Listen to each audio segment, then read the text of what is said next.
The Type Dilemma, Book 1. The invitation came in the middle of an otherwise uneventful Tuesday, when I was contemplating whether it was too soon to ghost my latest Bumble match. The email subject line read, "Your type is waiting. Apply now." At first, I thought it was spam or, worse, some sketchy MLM. But something about the timing, paired with my crippling indecisiveness about my dating life, made me click it anyway.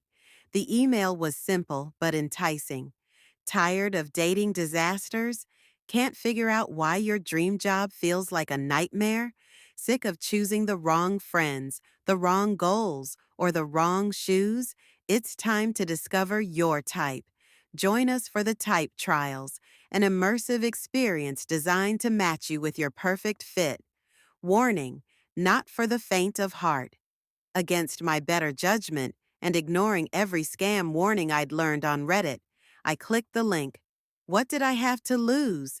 Other than my dignity, my email address, and possibly my bank account? 2 weeks later, I found myself in an unmarked van hurtling down a dirt road to a remote location, surrounded by 12 strangers who all looked equally confused and slightly terrified. The retreat, as they called it, was nothing like the peaceful spa getaway I'd imagined. Instead, it was held in a massive industrial warehouse, converted into a maze of themed rooms, each more bizarre than the last. The sign over the front door read, "Welcome to the Type Trials, where every decision counts." The first room was called the X Games. It was filled with holograms of our past relationships, each one smiling eerily as if they'd stepped out of a bad rom-com. There was Jason, my ex who once broke up with me during a camping trip because I didn't know how to set up a tent. Then came Rob, who could name every species of fish but forgot my birthday 3 years in a row. And let's not forget Kelsey, my college fling who ghosted me after introducing me to her parents.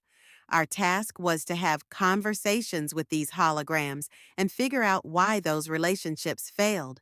Easier said than done when Jason's hologram started lecturing me about my poor packing skills, and Kelsey's was trying to convince me she wasn't emotionally unavailable, just too spontaneous for labels.